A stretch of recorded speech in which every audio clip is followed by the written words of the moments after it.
Setting healthy boundaries is an important step in showing ourselves love and in building healthy relationships. But the key word here is healthy, because there is a right and a wrong way to set boundaries. Because if we hadn't been setting boundaries in our lives in the past, then we may now have a tendency to go too far. We may start trying to control other people or start shutting ourselves off completely, which isn't good either. So to avoid that, here are my 7 keys to setting healthy boundaries. And they're all based on my personal experience in creating and setting them myself.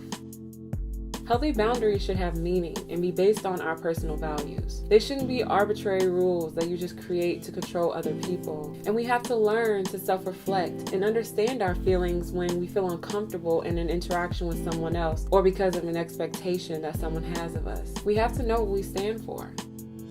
Healthy boundaries may need to be direct. And I say may because not every boundary needs to be spelled out. Sometimes you can enforce a boundary non-verbally, like through your actions. However, when you're in a situation where a person isn't getting your nonverbal cues, then you may need to spell it out, because people aren't mind readers after all.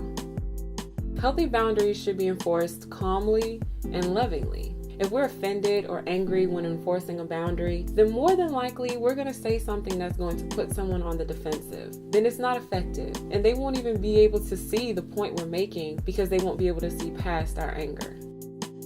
Enforcing healthy boundaries should be free of assumption and accusation. Addressing someone's observable behavior is one thing, but anything beyond that is an assumption. Assuming that we know a person's intent, feelings, and motives is only going to put them on the defensive. In fact, if we are enforcing boundaries based on assumption or because of an accusation we've made, then it's really not enforcing a boundary at all. For example, if someone was yelling at me, that is clearly an observable behavior, and it makes sense to enforce a healthy boundary. On the other hand, if somebody didn't text me back right away, and I assumed that meant that they were ignoring me, and I decided to enforce a boundary of letting them know it's not okay to ignore me, that doesn't make as much sense, because that might not have been what they were doing in the first place, and so I'm really not enforcing anything.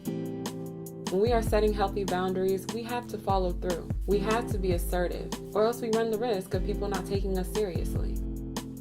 On the other hand, we have to be flexible. We may discover later on that some of our boundaries that we've set may be unrealistic, or there may be exceptions to the rule, because setting boundaries is actually a skill. But the key is, as long as we keep our priorities in mind and set boundaries that are in line with our values, we can leave room for compromise and adjustment. That's not a sign of weakness. That is a sign of you being willing to work with other people. And now I would love to hear from you. Share with me in the comments below another point to keep in mind when setting healthy boundaries. And if you haven't already, download my Personal Boundaries Workbook. It's free in exchange for your email, and it's a guide to help you start setting personal boundaries in your life. And as always, please like this video and subscribe to my channel, because this community is all about helping you know your worth so that you can change your life for the better and hopefully change other people's lives as well. And I'll see you guys in my next video.